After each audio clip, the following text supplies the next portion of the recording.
Hello, ladies and gentlemen, and welcome back to Inside Movies Galore. I'm your host, David Strege, and here we have another film to discuss for you.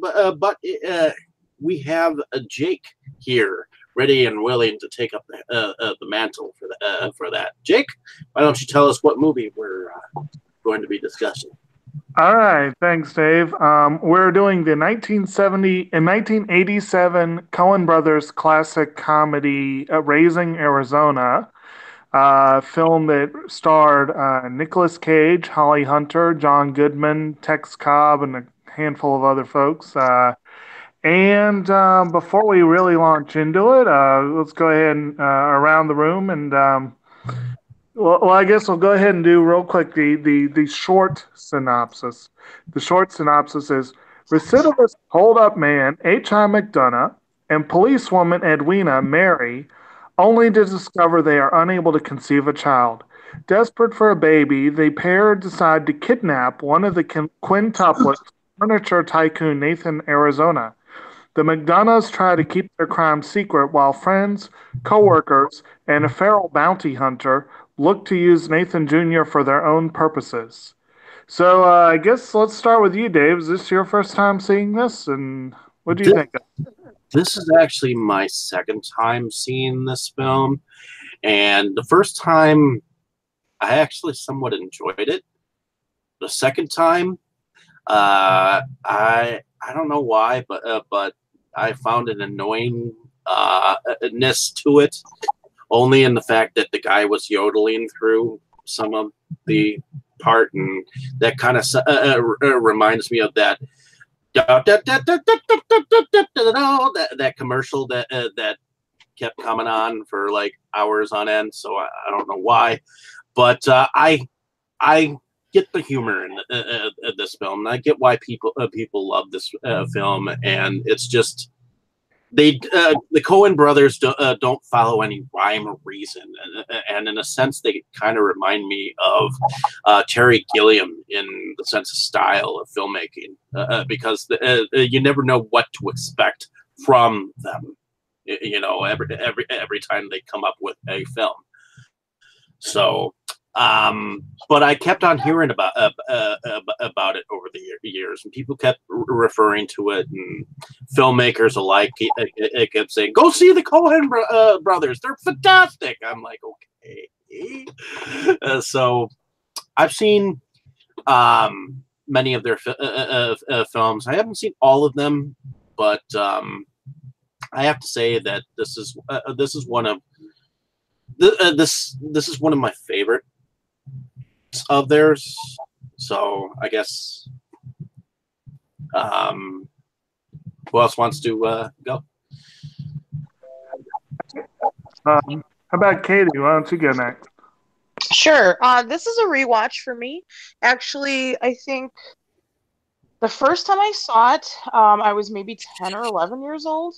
And it's actually the first PG-13 movie I ever seen in my life. So I'm not sure if I've seen it since that time. I remembered kind of the general premise of the film, but I forgot how slapstick cartoon funny it was. And maybe when I saw it the first time as a kid, it didn't read quite as that to me. I seem to really remember this scene with the like demon apocalypse biker guy, that dream sequence that HI has. That was the part of the movie that always stuck with me. And I think it was maybe the first time I had seen like some guy blow up a bunny rabbit with a grenade. Just like as a kid, it really stuck with me. So, that was what I remembered about the movie. So going back and watching it again, I actually bought it because I got it really cheap on DVD, and I thought it's a good one to have in the collection, just even for the fact that it was my first PG-13 movie. And I really enjoyed it again as an adult, and I think I was able to really appreciate the cartoony humor in it, and just in general, how ridiculous it was. It was a lot of fun. All right. I couldn't even tell you what my first PG-13 was. I have no idea. Dane, how about you? I have seen this movie many times, and trying to think. I mean, it's a very good one. It's one of the more outright comedic Coen Brothers films. There are a lot of them that they've done that have a lot of elements of comedy in them, but this one but they're not necessarily comedies all the way through. This one, I think, is an outright comedy, and I was always impressed with the fact that they were able to make a premise like stealing someone's baby. They were able to make that not, yeah, I don't know. They were able to take something that could have derailed really fast, and they actually made it pretty funny and palatable and made the characters really likable. And it was like, isn't that amazing that they did what I think a lot of people would never be able to do with that same subject matter. And likable characters. Nicolas Cage gives a good performance. Holly Hunter does. They have a great chemistry together. It's very unlike anything else I think that was made before or since. So, all around success. All right, and Brandon. Oh well, as you probably know, this is definitely not my first time watching it. I don't know how many times. I know I've seen it more than once prior to today. I know my first Coen Brothers experience was "Oh Brother, Where Art Thou?" And I have no memory of what my first experience was with this movie. Though as far as impressions, the first impression I had from this movie was that it was a decent comedy, but there was something that felt off by it. When I remember that being my first impression. Having watched it now, I don't know what's changed. Maybe it's that I've grown in my tastes or whatnot, but I've gotten to like it much more than I did in the past, and I consider it a decent comedy now, as opposed to one that's made me think, trying to think back and felt conflicted about. All right. And for me personally, in stark contrast, I actually remember very precisely and specifically the first time I saw this film because it was my first experience with the Brothers Coen. I actually saw Brother Art Thou a few months later. It was the first one I saw in theaters.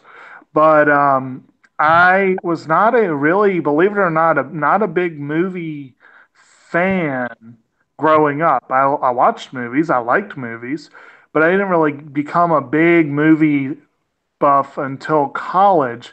And I fell in with a group of people who were big time movie geeks. And one of them also was named Joel. And one night they were doing a movie night, and he's introduced this as his all time favorite film. And I watched it and I was like, holy crap, what was that? And I loved it. It was just so different and unique and totally not what I expected. I mean, I'd heard of the film, I'd seen it on movie store shelves. I think I thought it was a romantic comedy or something, and it was from the 80s, so, that's a strike against it right there. So I had no idea what to expect. Within weeks, I had seen Fargo. I had seen a couple of their other films. Like I said, I saw Brother Art Thou not long after. Brandon can tell you I'm a huge fan of the Coen brothers. Their films are a mixed bag, but part of what Dave said, they really will come at you from every different angle. I disagree that there's no cohesion to their films because they do tend to hit on the same themes, but they approach in each time from very different angles. Their first film was a very dark, spare, cold, borderline horror film called Blood Simple. This was their second film. They intentionally went as far in the other direction as they could. Believe it or not, Blood Simple is actually my favorite of theirs. Maybe because it is just so different from any of their other releases. I mean, you got that same older guy who was in the factory in Raisin, Arizona, in there. So Yeah, I think we called him the ear-bending coworker or something. Yeah. Yeah, Emmett Walsh was great in Blood Simple, and he's amusing in Raising Arizona. He only has those two little scenes. Was it two scenes, I guess? But he's pretty interesting. And then, of course, Nick Cage just he long before he had a reputation for being a manic crazy person, he got to play a manic crazy person. The very likable one. You actually really like him and root for him in this film. So basically, I already did the basic synopsis. I guess the more extended plot is basically you have H.I. McDonough or High McDonough. Uh, he likes to hold up convenience stores. That's his basically how he makes a living. But he's not very good at it. He keeps ending up in jail. But he never, as I say, you never use live ammo. they he keeps getting released, and I love the parole board scenes. I'm curious, did everyone else agree on there? That was always one of my favorite parts. Oh yeah.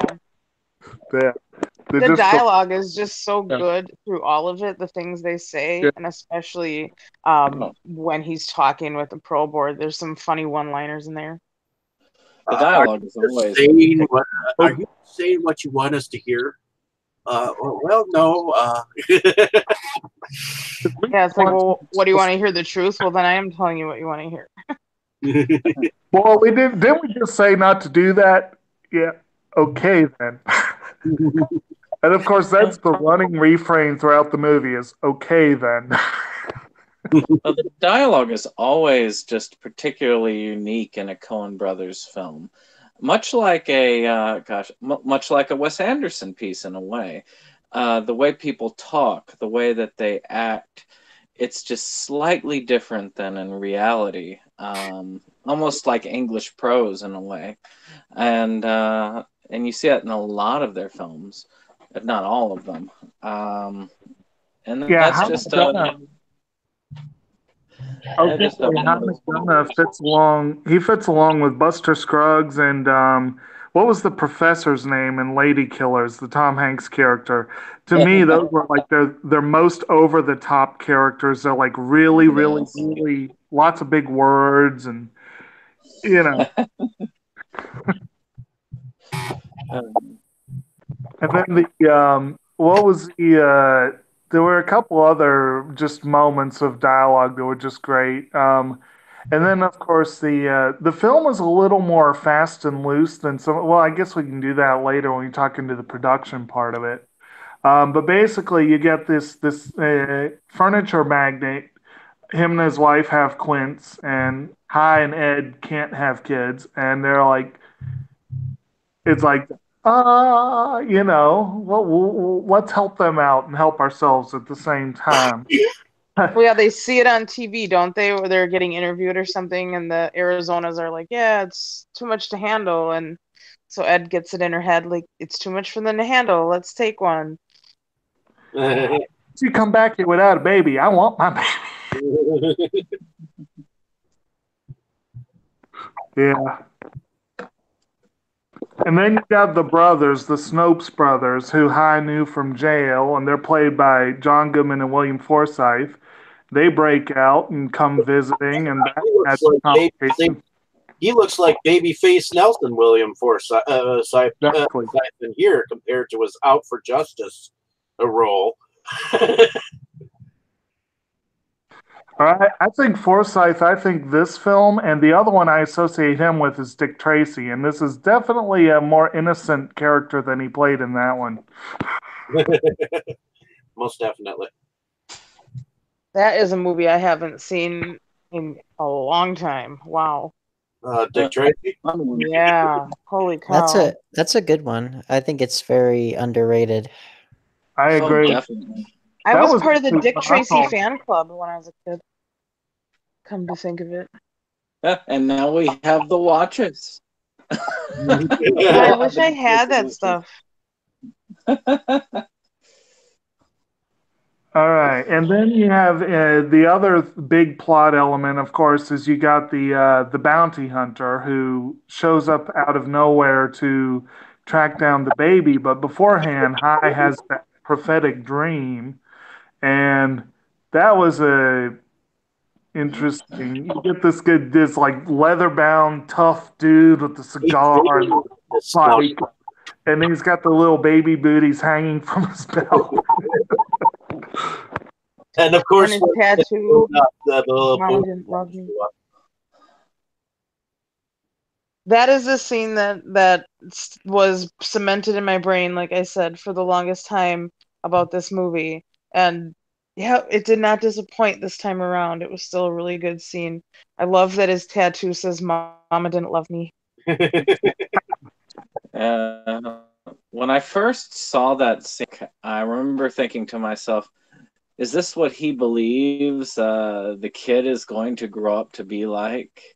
Because it just seemed like this over-the-top, almost evil individual. I mean, he threw us a grenade for the rabbit to come up and pick up. He shoots a lizard just sitting there on a rock. Actually, as far as things go, it's probably my favorite scene in the movie because to me, it's just just how over the top evil he is. It just made me laugh. And then Hai has that line in his narration. Was it like it's a tough world for the little things or the little creatures, which apparently was a direct reference to Night of the Hunter, which is a movie I hated the first time I saw it. I guess I need to see it again and see what I think this time. That's one of my all-time favorite movies, and it's just a masterpiece of kind of Southern Gothic, thriller with children as the protagonists, and both movies have that correct. The world is a very tough place for little creatures and little, life forms like children. Although, yeah, that's totally like a theme, I think, for the film. Which is why you have movies like Village of the Damned, so that the children get revenge. Does anyone else have anything we missed on plot, or do we want to do full-blown jump into character? Or The characters are definitely more interesting than the plot in this one, I think. yeah, the plot is kind of thin, but yeah. Who wants to jump off first? Well, pick one. Well, I think our obvious choice is H.I. McDonough at first, don't you think? Sounds good. Oh, let's think of his name first of all. What do we think of his name? He sounds very important.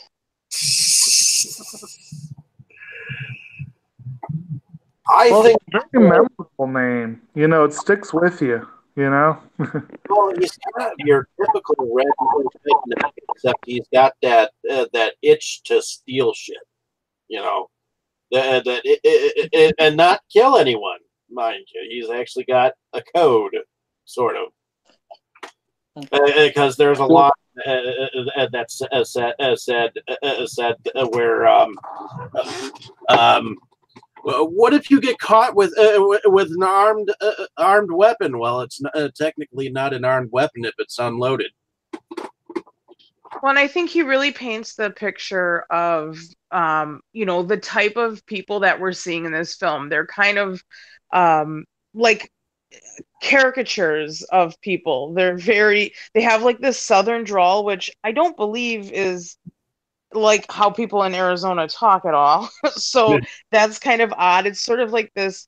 There's somewhere in there it's said of like where maybe all they read is like the Bible and like tabloids at the checkout at the grocery store. Like it's a combining of those two elements, like very like hillbilly type people is kind of the style of people that are in this film, and it's a really good glimpse into that when we first meet Hai and his character, and kind of he's a noble guy, but he's kind of simple too, a little bit. Yeah. Just for reference, so in the pre-show before we started rolling, we were talking about A Serious Man, which was based on the Coen brothers growing up as Jews in Minnesota, where they felt like outsiders and they felt like no one understood them and all that kind of stuff. And so with that being said, you have other films that they've done. So you have Oh Brother Where Art Thou, which is in the Deep South. You have True Grit, which is, in the Old West, and it's all over the place. And you have this in Arizona. And you have, just other films that are in these different pockets of what one could call middle America, or, some place that's kind of different than LA or New York or more urbanized areas. And so then you find a lot of interesting folks in those areas. And I know that within the kind of Americana landscape, I know that especially with True Grit, they kind of thought of it in their heads as kind of like Alice in Wonderland, or as some kind of almost fairy tale aspect of, and you see that especially in True Grit, where they meet the bear guy and some of the other weird characters. So taking it into that lens, then you kind of see where some of the different absurdist characters that they run into, that have kind of a mythological, larger than life feel to them, such as the biker who's after the baby, who's like this unkillable monster that you might have seen from a Greek mythological tale or something. And then, of course, the fact that Oh Brother Where Art Thou was based directly on Homer's Odyssey, so I think that that's kind of perhaps where some of those pastiche characters come in, that their feeling in life, how they grew up, kind of influenced how they approached filmmaking, and also their characterizations of some of these people in this kind of almost fantasy landscape that somehow also does really exist. Also, it's worth noting that someone already said, I think earlier on, that this film, in a lot of ways, is like a live action cartoon. So, definitely the exaggerated acting and the exaggerated accents plays into that. That's whole sort of larger than life feel for this particular one. More than any of their other films, I think, this one does have that sort of live action Looney Tunes feel to it, that it's like a full blown old school screwball comedy, but with that dash of Looney Tunes thrown in for extra insanity. It's kind of. And High feels like our Roadrunner, Mm-hmm. In And then that you cartoon have that scenario. you have that tattoo also that you find out High Hmm. Bounty Hunter have, that kind of calls to mind both the Roadrunner and Woody Woodpecker. But I think it's actually, what's his name? It's an older Mr. Horsepower. That's what it is. It's an old logo from the 50s apparently, but it kind of calls to mind both of those cartoon kind of characters. And I also just want to mention, you mentioned like they have a tendency to call upon their Jewish heritage in their films. Apparently, Chai is a Hebrew word meaning life, Mm-hmm. and that was apparently something on their mind when they called him Chai, at least in my understanding of it. Yeah. Yeah, they're very well versed in their well, several things. Not like I said, the kind of fantasy aspects of real life. Despite it being often very gritty and real, there is a kind of either fantastical, mythological, kind of larger than life feel to things, but also their, I guess, religiously informed existentialism is throughout their films. Like we said in the pregame, we had the cosmic ridiculousness that's present in A Serious Man, about how human beings are inherently comic in our imperfections, and how uh, we are so able to have our best laid plans get pulled out from under us. And same with No Country for Old Men, where the whole movie is about, not only can we not fully understand why evil people do what they do, but also that the good guys don't always win, and it's for reasons that we can't necessarily always understand. And here same kind of thing, that these are these people that are looking for a better life for themselves, and the world around them is telling them, no, this relationship can't work. What you want, your wife is barren, she can't conceive a child of her own. And then here's Nathan, Arizona, kind of classical, almost waspy, Americana person. He's got all these different babies. Well, can't we have one? Why can't life grant us that? And so it's that kind of, I think, underlying yearning for, uh I guess, just basic human right, human justice, human decency, and um in the face of cosmic ridiculousness. And that maybe sounds a little overly academic, but I do think that's pretty well present in their movies. And I think even in the context of something like this, which is sort of cartoony, it's something that I think is pretty profound, because all of us, to various degrees, are fighting against our own the cages that life so often tries to put us in. And this is the story of when two people who, by all accounts, shouldn't have been together, or shouldn't have had any reason to be together, said, you know what, we're going to go against the grain, and we're going to try to make a better life for ourselves, albeit through very criminal, not exactly morally advisable means.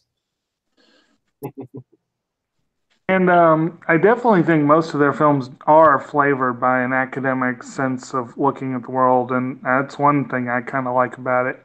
What do y'all? I guess this would be a good time to move on to the character of Ed. Like, what do y'all think of her as a character? She's kind of sympathetic in a lot of ways. If you think about it, there are plenty of stories out there of the she also yearns for something more in life. She's sort of that anchor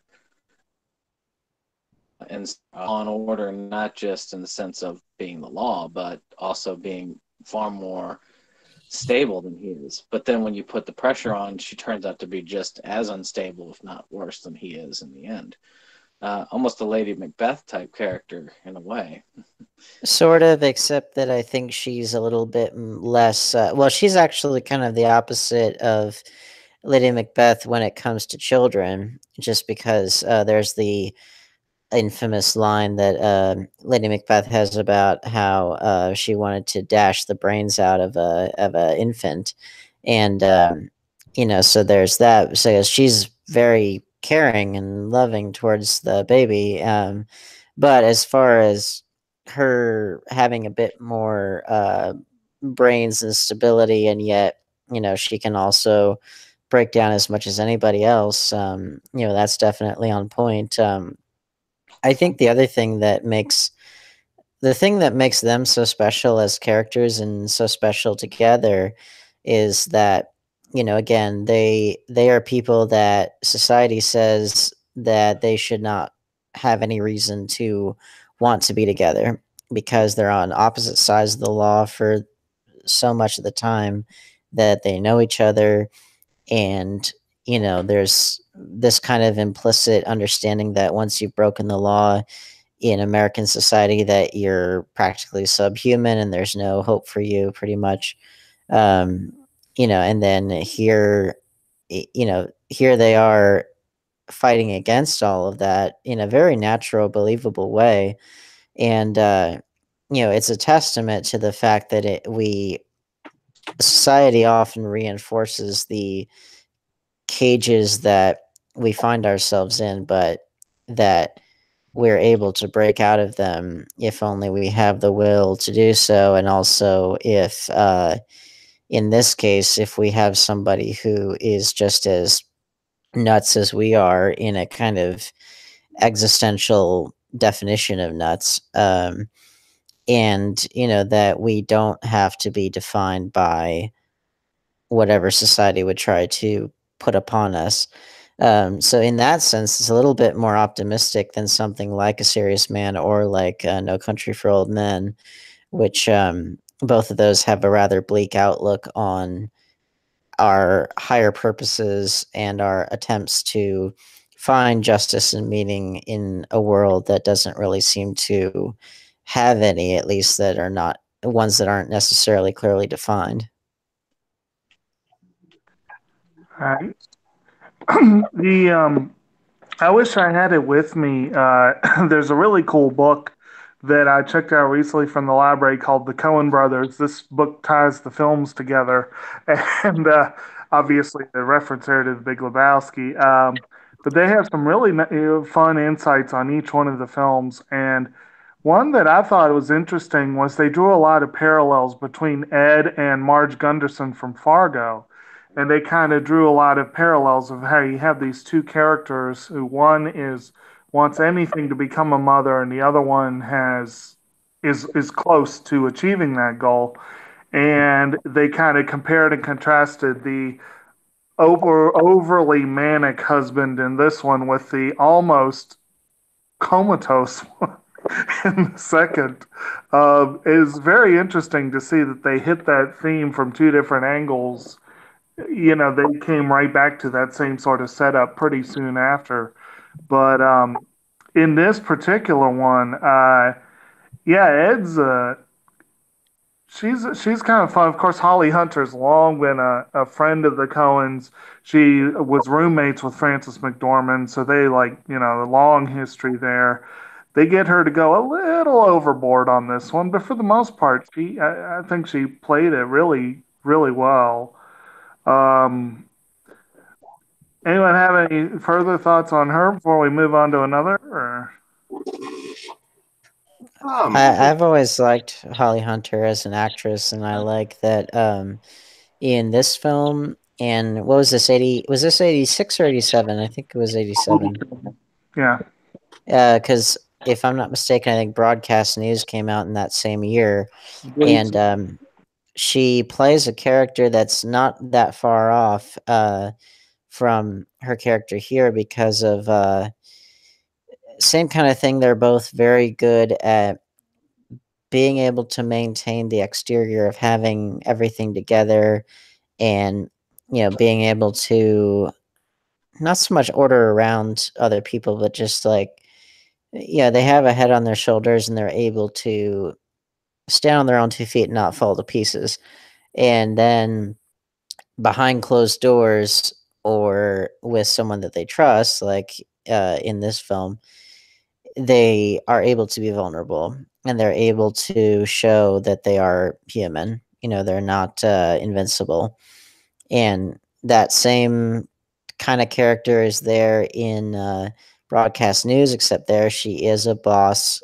She is someone who's having to manage a lot of people, and only when she's by herself is she able to cry and is able to let out all of the pent up emotions. And here, she is able to keep it together quite well. She's a woman of the law and all that stuff. And then, upon getting a baby, she's so happy that she just breaks down. And it's, of course, very funny, but again, very profound because that's a very specific kind of person. I hate to admit, I still need to see Broadcast News. It's sad. It's a really good one. Yeah, excellent film. Well, y'all, did anyone have any particular take on the Snopes brothers? Any thoughts there? Well, I guess at least John Goodman had that Shawshank Redemption moment where he came out of the ground there, except it wasn't rain that he came out in; it was sewage. But it seemed like they gave him his moments there, John Goodman is such an outstanding actor in just about everything. I don't think I've ever seen him act poorly. I really love the way that the Coens use him as an actor because they don't do what Disney does with him, where they just kind of have him play the general nice guy. I like that they really test him as an actor, and they really are able to say, you can be a complex character, or you can, especially in my favorite Coen Brothers film, Barton Fink. I don't want to give too much away, but the character there is a pretty amazing one, an amazing performance on his part, and I think he's such an outstanding actor, and this is a smaller role for him, but still he has much more of an edge than I think a lot of people realize if they only watch, Monsters Inc. or something like that. Right. The list that Brandon and I did of the people overdue for he has never been nominated for an Oscar. Ridiculous. Yeah. And the two films that I cited as his best performances are Barton Fink and The Big Lebowski. He is phenomenal in both films. And yes, he is excellent in this one and Oh Brother, Where Art Thou. He has a long history with the Coens. And yeah, he just, and the funny thing is, I read apparently the Coens were not thinking Goodman and Forsyth at all when they were casting the roles, but both of them came in and did so well, and they both had sort of a baby faced look, like I think Dave, you pointed that out, and they were like, "Oh well, this goes with the baby theme. That's perfect."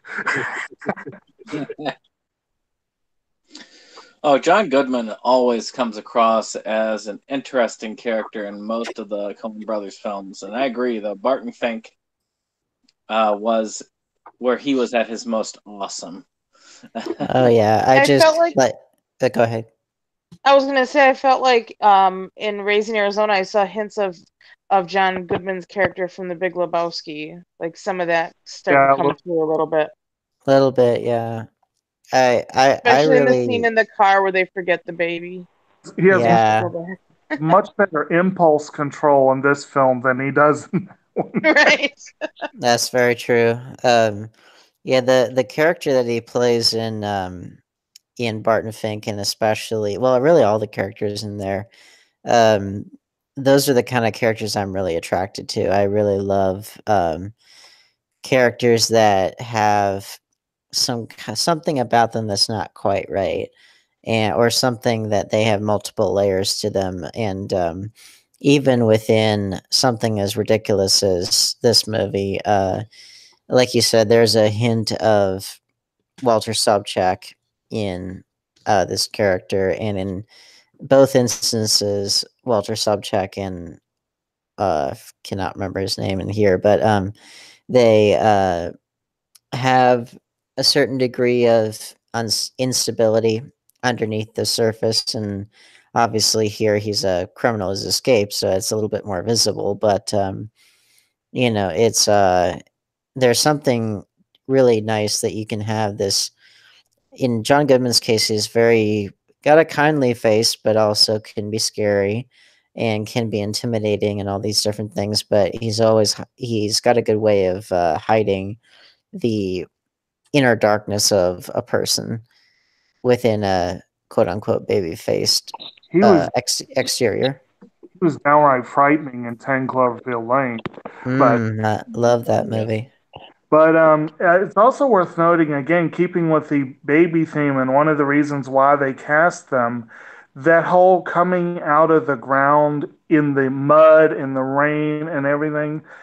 Even in a film like this, that it is kind of an over-the-top, ridiculous film, but the Coens still have their thematic moments and their academic moments, and that whole scene was definitely supposed to evoke birth and coming into the world and all that sort of thing.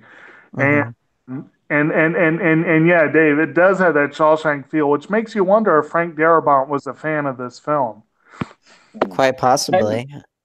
Technically, in all points, that scene where he's coming out of the ground is an amazing scene. Oh yeah. Well, I like that you don't really know what to make of it. It's a really nice. I mean, there are a lot of moments in the movie that you're not quite sure at first what to make of it, and I think that that's another good example of a scene like that where you're like, is that funny? Is it Right. scary? Is it what is it? And I do think that kind of fits the Coen brothers' sense of humor, is that it's kind of all of those things at once. I think it's hilarious that they break out of prison in the middle of the night and they're just yelling at the top of their lungs. It's like, you're not going to get away if you don't shut up. Exactly. And did anyone else want to talk about any of the other characters? Nathan Arizona, the bounty hunter, any particular ones there? Well, one of my favorite. Well, yeah. Even though I know we can get to the favorite scenes, but one of the characters that I really really hated was evidently Ed's friend. That came over. That was the boss. That was his boss's wife or something like that. Yeah, And when the kids came over and they were beating on the car and they were tearing up the house. And the way that she talked and over talked. I looked at my fiance Tammy and I was like, "You ever have a friend like that? I'll shoot you." Yeah, I think that's the point. The point is to make these people as ridiculous as possible. And that was a great, that couple was great. I thought their characters and the kids, and I'm understanding that she ad libs one of the scenes there where she yells at some kid about take your diaper off your sister's head and put it back on her or something like that. Like she made it up on the fly. So I think that's awesome. Yeah, and of course, Frances McDormand is the Mrs. Joel Cohen, and another person with a long relationship with them. She's been in a lot of their stuff. And I think that there's sort of that comfort there that they can just bring her in and let her loose and let her do whatever. And then, of course, Sam McMurray has made a career of playing horrible people. And he has had very few as horrible as this person. It's just, oh my God. It was when High decked him, I cheered. I was like, all right. Well, I don't think there was any other that came. It was expected, but it was unexpected at the same time. So comedically, the timing was great. Yep. So, other than that, I don't think there are any other characters that we totally entirely need to talk about. I mean, we've already talked about what is it, the biker dude, somewhat over time. So I like, just very quickly on it's more of a thematic level, but a theme that is expressed through the character of Nathan Arizona. He is kind of like this perfect American guy who even has the last name of an American state. And he's got these kids that are like carbon copies of each other, and so it's kind of in a way, and he's like always proclaiming his greatness, like my name ain't Nathan Arizona if blah blah blah isn't so. What? I said, because they do bring up that one point that he changed his name. It's like, would you buy something from Unpainted Huffheim or whatever it was? Yeah, but that also is very American because you had a lot of immigrants many years ago come over to this country and they changed their name to sound more, sound less ethnic, quote unquote, and so it's kind of that same thing. And so then what does that person do? They go on and they make a name for themselves, and they, by selling things and by contributing to this idealistic capitalist system, and they have this nice house and they have these kids that are all carbon copies of each other, and it's like this mass produced kind of consumeristic way of going about life. And so he's rightfully going after them on the one hand, but then it's like, again, two misfits that are saying, we don't deserve this lot in life or this expectation of us. And so who do they steal the baby from? It's the one who, by all accounts, is the idealized American man, the idealized societal conformer. And they're like, well, even he has more than he can handle. That's their rationalization. And so it's kind of a rob the rich to feed the poor kind of thing, but it's also on a larger level, a way to say, you know, we deserve happiness as well. It's not just the select few who were in a similar position to us generations ago and are now on top and have been on top for a while. You know, that we who aren't in that position, we deserve this happiness as much as anyone. Right? Yeah. All right. Jeez. I had a thought. I'm sorry. It left me.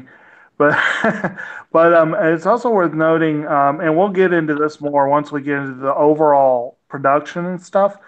But like the Coens make a lot of callbacks, a lot of references, a lot of notes. We've mentioned a couple already. We talked about the importance of a name. I do like how the character of the bounty hunter, Leonard Smalls, is a direct reference to Lenny Smallman of Mice and Men, which brings in Mm, Steinbeck, which definitely brings in what you were saying, the whole idea of the have-nots and all their kind of, trying to do something with their lot in life. That's definitely a constant theme in Steinbeck. So that was kind of an interesting callback there. hmm All right, so I guess we want to move on to talking about the production and stuff. Um, this, of course, was shot by Barry Sonnenfeld, who was an early collaborator with the Coens, and he had a lot of really sweeping camera and all that kind of stuff. There was some decent special effects for the 80s. What was y'all's overall thoughts on the production values for this one? I thought it Uh, was shot really beautifully. There's like particularly a scene we haven't talked about that I don't think the where he robs the convenience store and then she ditches him and he runs through the city and through the grocery store and all the dogs are chasing like all the different points of view throughout that One of scene the is it's really great. one of the best chase scenes I've seen. Absolutely. And also when John Goodman and uh, the character of High actually fight, and he's being thrown through the room. I actually thought that those tiles were actually real, but when he threw him through the wall, and he stuck his foot through the wall. It's like, oh, so that was cardboard, anyways. They can afford real tiles. I know I've worked with people living in trailers. That's not too unrealistic. I know it's not unrealistic, but I actually, for much of the film, while I was looking at the trailer, I thought that was like real tiles, and then when he threw them through the wall, I was like, oh, I guess it's paper thin anyways. I'm going back to the mud scene where the guy is coming up through the mud and, of course, muck. That had to have taken a lot of work to accomplish that scene. And Just bring him upside down up through. Oh, yes. Up through the hole. Legs first. Pulling them up. Yeah, that was very interesting. And then this was followed up. Actually, I'll just go ahead and mention like this is one of my favorite call outs to another film was right after that when they're in the bathroom and you see what's written on the door behind them. And I know Dane caught this, but I absolutely love that it was a Doctor Strangelove reference there That's right. with the POE and the OPE. Yeah, that's a great homage there, and I'm a huge fan of Kubrick, and I'm glad that they pay rightful homage there. Another homage, talking about the camera work, apparently the scene, and you guys probably all know the movie better than I do, so you probably can, oh yeah. But I read that the scene where High envisions Florence, Arizona finding the missing child was a direct homage to The Evil Dead, which of course was the first film that Joel Coen was credited for as the editor of the film. But apparently, the way they did the camera there was a direct tie-in. Yeah, I think Yeah. Well, it was Sam Raimi had created the technique or something like that. yes, he did. Are you to referring to like that camera on the motorcycle technique? Yeah, Or, I think or, so. Yeah, Right. like where and then it follows, they like go up the ladder into yeah, the bedroom. Yeah. yeah, because the Coens and Sam Raimi were contemporaries of each other, and they were in. I think it was Sam Raimi. Remind me, did he come from Michigan? Um, but they were not that far away from each other. I could be wrong about Michigan, but I feel like Raimi and Joel Cohen, I think they were contemporaries in film school, if I remember that's correctly. what I remember. Because the first Evil Dead was shot in Tennessee, and then every other one is set in like Dearborn, Michigan, if I recall. Um, and then yeah, I know that they were contemporaries and they learned a lot from each other, and they kind of branched off and they did their own thing, but they still crossed paths a lot and they learned from each other. And yeah, that makes a lot of sense that they would, you know, cross over technique wise. They just didn't Right. bring the boomstick with them, did they? No, they did not, and they should have. Man, do you envision Bruce Campbell as the bounty hunter now? I could very well envision him. But you know what? I was thinking Dog the Bounty Hunter, kind of, in retrospect. Except having a Bud Spencer kind of look. How would it have come across if John Goodman was the bounty hunter? That would have been something. I mean, he's very playing different. Flintstone, so. I mean, he could have done it capably, and it would have been. But again, it's just all interesting to see what could have been. Of course. Well, mostly Tex Cobb and Nicolas Cage were both a little difficult for the Coen brothers because they have a very methodical way of doing filmmaking, and they found both of them difficult to work with. They described Cobb as a force of nature. And apparently, Cage came out and said that, it was really hard working for these directors who wanted to do exactly this and not that, but that he respected the process and that overall they liked the process, but it was an uneasy match. Yeah, which I mean, Nicolas Cage has his own style of working, and I know that at that time, I know that because he that was the same year he did Moonstruck, and then the year after that he did Vampire's Kiss, and I had rewatched or I had watched the documentary, not documentary, sorry. I had watched the commentary track about Vampire's Kiss when I got the Blu-ray of it, and there was a really good window into his style of working and how he will often use acting roles as experiments or as ways to try and expand um, the art form of acting beyond what people are used to seeing from it.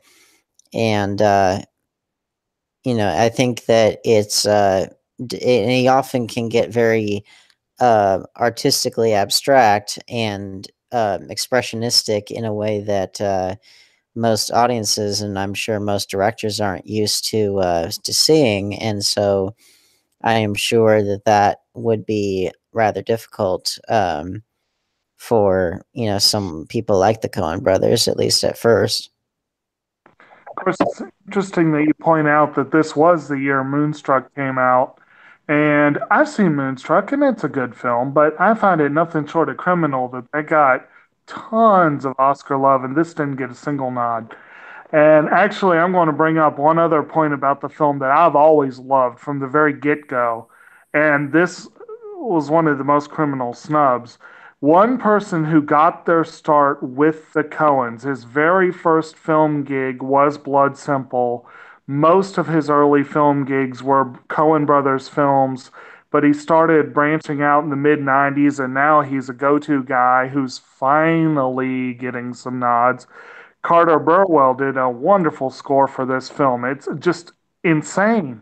It's one of the most insane film scores I've ever heard, and I love it. And I just think Burwell is just so overdue for any sort of critical love, you know? Hmm. Yeah. He finally got his first ever nod for Carol, which was great. And Three Billboards was great. But Fargo and Miller's Crossing, two of the best scores ever written, you know. And I loved Raising Arizona too, so it was good times. I would have to agree. What's that? I said I would have to agree. All right. Did anyone else have any other thoughts on the overall production and that sort of thing? It is notable it's one of the only Coen films not cut and edited by Roderick James, who is a fictional character. But it was what was his name? Miller, something Miller. Um, but yeah, the Coens as Roderick James and Ethan's wife Trisha Cook have cut most of their films. This one is, so that might be another reason why it looks a little different than some of the others do. But yeah. So shall we move on to favorite scenes? Sure. Sounds good. Yep. All right. Who wants to jump in first? Well, I kind of already mentioned mine with that. I think that chase after the convenience store robbery, it's one of my favorites. That it's kind of a toss up between that one and the introduction of the Larry Smalls character, but I don't know. I just love all the different things going on in that chase scene. It's pretty epic. It is, yes. I'd have to say that my favorite scenes were the scenes where the kids were beating on the car, and then you see the kid writing on the wall the word "fart." So I don't know why, but just how obnoxious these kids are, and it kind of reminds me of my one of my best friends' kids when I used to take care of them. So yeah, I can kind of relate. Some horrible kids to have to deal with. Exactly. And I did love that line about take that diaper off your head and put it on your sister. Yeah, I mean, I've already said mine was the introduction of the bounty hunter. Yeah. The fact that it was dreamed up. Yeah, I like any of the dream bits, and I also obviously like the I'll take the Huggies and whatever cash you got. And actually, we didn't really mention this, but the very last scene is a dream sequence, and this may be the only Coen Brothers film where that's the case. I think it is. And it kind of gives it a hopeful ending, but it also gives it an open-ended ending because you know it's a dream. So it's kind of like it's interesting how they did that. But yeah, the use of the dream sequences was pretty cool. The What was the film that Coen Brothers did after this? their follow-up to this was Miller's Crossing, but they had already started work on Hudsucker Proxy and Barton Fink, but they did not have the funding to do Hudsucker Proxy, and they had a bad case of writer's block during Barton Fink, so they wrote Miller's Crossing. No, opposite. They had a tough case of writer's block with Miller's Crossing, and so that's when they cranked out Barton Fink, which is all about a writer who's struggling with writer's block. Right. Well, they did get the Crossing out first, and then Barton Fink. They were like back to back. It was one of their earliest back to back releases. Okay. The only reason I asked is I was trying to figure out if one of their next films was in Utah. No, but it's funny you say that because I decided tonight after this to watch a movie that supposedly was inspired by the Coens, to a degree. It's a film that came out the start of last year called Small Town Crime with John Hawkes. Pretty good movie. The entire movie was filmed in Utah. know this. And then when I saw that at the end, I was like, holy crap, that was great. It's called Small Town Clowns.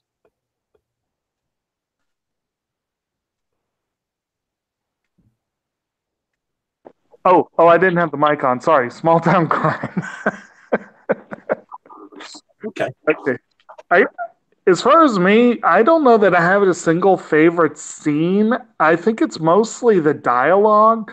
Like in that chase sequence, one of my all-time favorite lines, the first time I saw the movie, this stuck in my head. That's the part where High flags down the guy in the pickup and he opens up the door and the guy's like, "Son, you got a panty on your head." I love that. And then there was a part later where Gale and where the Snopes brothers tried to hold up the bank, and they're like, "Everybody freeze! Everybody down on the ground!" And his old dudes, "Well, which is a young fella? You want us to freeze, or you want us to get down on the ground? I mean, to save enough freeze, I can't rightly drop, and if I drop, I'm in motion." That reminds me of these balloons blow up into funny shapes. He's like, if round is funny.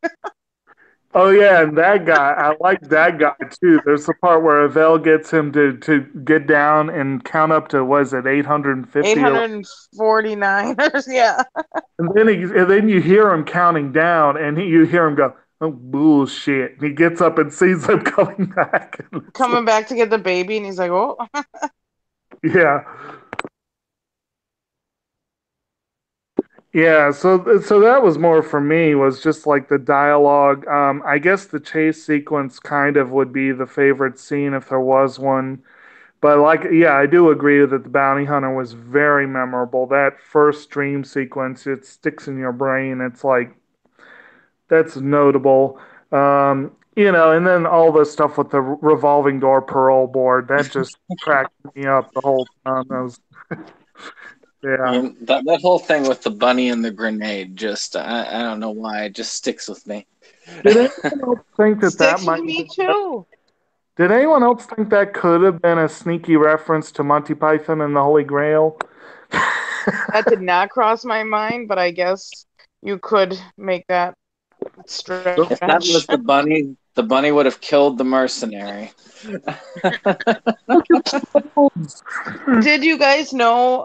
I heard this somewhere that the lizard, they actually put a little harness on the lizard so that when the little, gunshot or whatever firecracker went off, they pull the lizard away so that they didn't actually blow it up. No, that's good. I would like to see a still photo of a lizard in a harness. I gotta look for that. It'd be a difficult thing to do. Yes. I know, that's why I want to see it. All right. So I guess if we covered everything, did anyone have any final thoughts or ideas?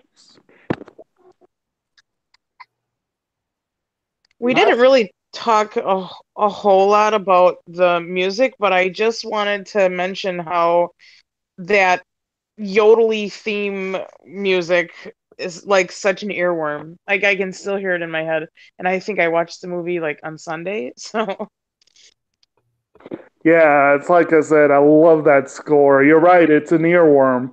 But it's also, at the end, I was commenting because they sneak a little bit of Ode to Joy into there.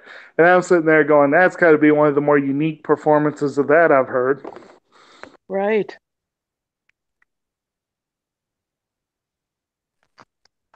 Which I feel like also, if we had a producer, we'd edit the clip right now and play it.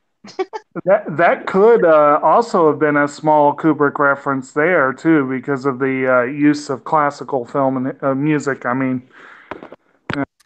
Well, and the fact that you hear the Ninth Symphony, Fourth Movement, and the Second Movement in Clockwork Orange several times. right, it's very important. A little of the old Ludwig van. That's right.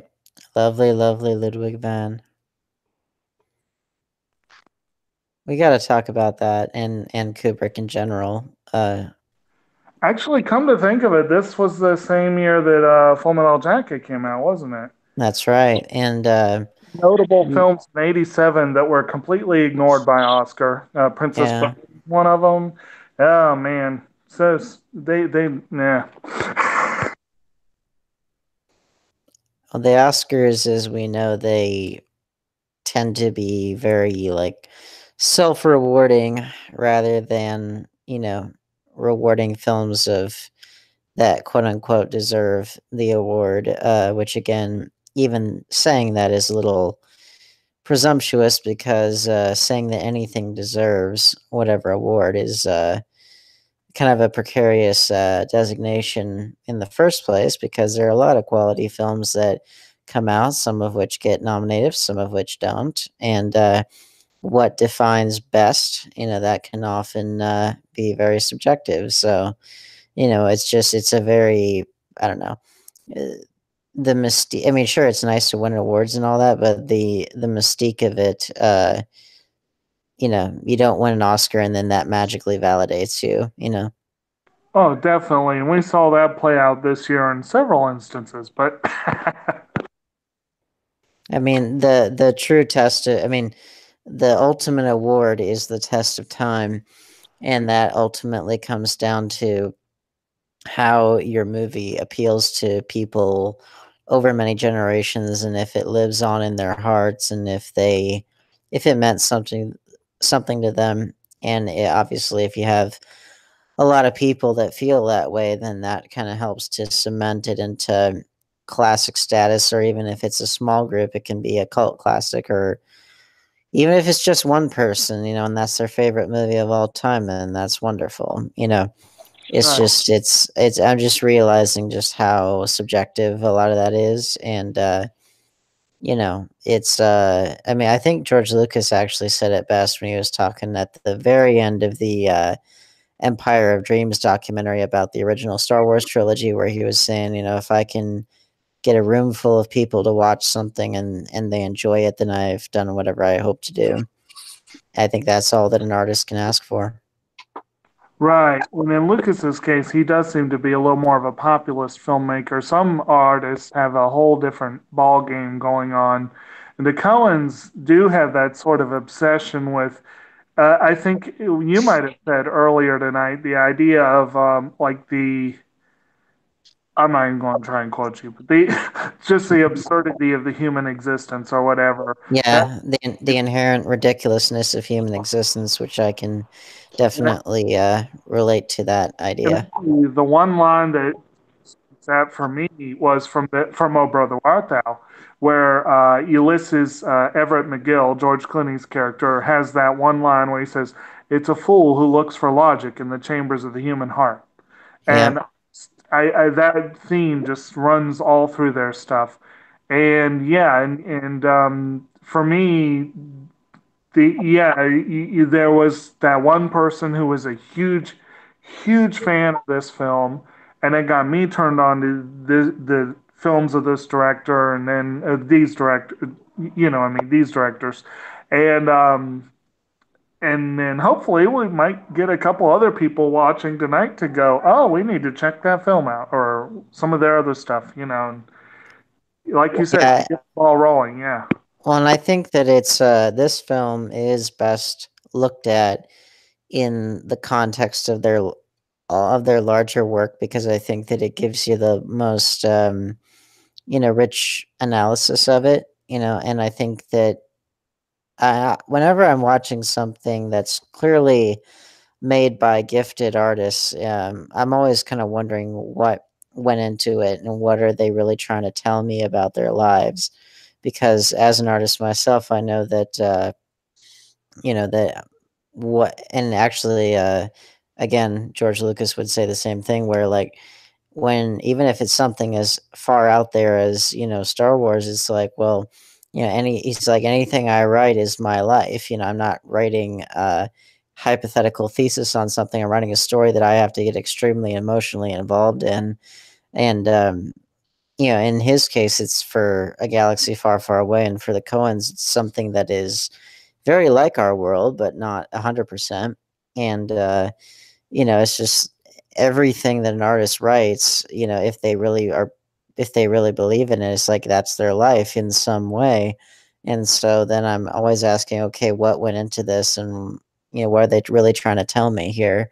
And I think that in the context of their larger work, what they're trying to tell me is that the human experience is a very confusing kind of um, ridiculous one that we don't fully understand, and that's why you see movies like Fargo or Burn After Reading, which are they're filled with a lot of dark humor, and they're filled with all kinds of missteps and errors and things that could have been avoided, but that's so much of the human experience. And that's where, like, Marge Gunderson in Fargo, and that's where our characters in Raising Arizona, that's where they come into it, because they're relatively ordinary people just trying to make sense of all this and trying to say, we have hopes and dreams, and we can get through this, whatever is being thrown at us. And so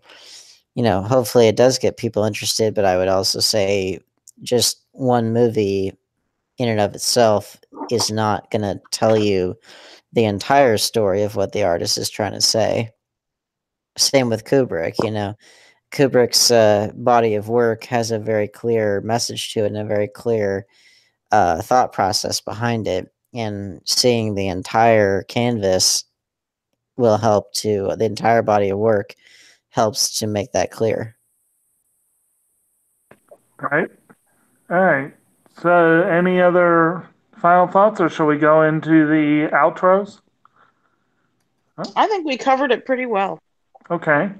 So, Katie, you want to lead us off with saying who you are and what you Sure.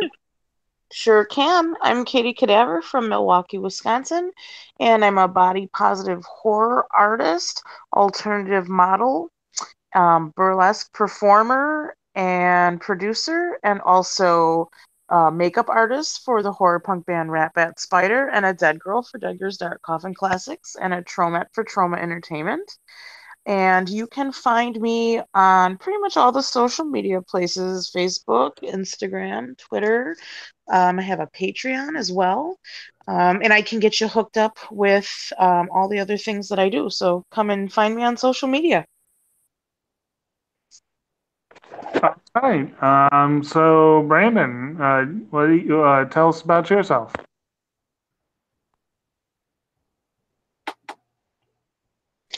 Brandon forgot to unmute. I forgot to unmute. Yes, you're right. Whoops. Okay, I'm Septim Sen of Septim Sen versus the World. I run a channel that's dedicated to physical media when the filming equipment works. And we have been doing a lot of focus on the Academy Awards. We had a wonderful awards podcast that we hope to recapture on Monday. But we have mostly media pickups and media-centric top 15s. So check us out. Very good. Dane, tell us a little about yourself. I am Dane Kyle, independent filmmaker out of Charlotte, North Carolina, and got several segments in a lot of different anthology films, such as Grindsploitation 7 and 8, which are they have the subtitles of Clownsploitation and Drive-In Grindhouse, respectively. Also in Creepypasta the movie, For We Are Many, which is coming up, and I'm going to be shooting another segment for another one this Sunday, and in negotiations to get a existing short film of mine included in another anthology. And hopefully with all this going on, that there'll be enough exposure for me to be able to, well, not only build up my produced filmography, but also be able to then justify getting a feature made, which I've been trying to shop around a script I've already got written, writing a whole bunch more, and let's see, wrapping up my girlfriend's web series, Asylum Origins Harley, and film that I was in as an extra called Blood of the Mummy is making its debut now, and I play a mental patient wearing a pink bathrobe and carrying 2 pink unicorns, which I do around the house anyway. So go check that out. Very good. What was the title on that one again? Blood of the Mummy. Oh, very good. And my name's Jake, and I often guest on Septum Sin versus the World. And as Brandon said, we've had we had a little bit of a technical snafu this week, apparently, but should still have some good videos heading your way. I do have my own channel as well, Kotobuki Jake, that is dedicated to themes of nature and the natural world. Recently added a few very short videos to that, and once the weather really warms up, I'll have more regular ones added. And I don't usually put this forward because not much happens with this, but I do occasionally flirt with the idea of actually participating in filming of sorts. I did actually last week film or help film a PSA sort of instructional video to help with in prospective jurors. Where I play a juror. And I also actually went to an audition over the weekend for a potential speaking part in the film. So I don't know that anything will come of that, but I got to do something in the field, which was cool. And otherwise, just collecting, commenting, etc., etc. And Dave, tell us a little about yourself, and then go ahead and lead us off. Alrighty, and my name is David Straggy. I normally host the show, but I have come to host it with all of you. So thank you for listening. I do reviews on this. Well, actually, I've set up a different channel for my reviews, but you may actually see some of my reviews show up here. So, but they will only be there shortly, and then they'll be all going on to my other reviews view channel, which is called Delusions of Grandeur. So please, if you can, take a look at that channel and check out some of my reviews. I will have some more this week, and so on and so forth. And next week, Katie, what is our film for next week? Sorry, I had to unmute. Our film for next week, we're starting off March, and you put me on the spot, so I don't have my list handy. Hold on one second. That's okay. I'm just trying to make sure that the listeners know which. Oh, it's Killer Rack. We're starting off our Monster March with Killer Rack. Nice. So is that about an evil bookcase? For more on that, ladies and gentlemen, you'll have to stay tuned and listen in. So, ladies and gentlemen, hopefully you enjoyed our discussion tonight, and fare thee well. Everyone Good safe. night. Night. All right.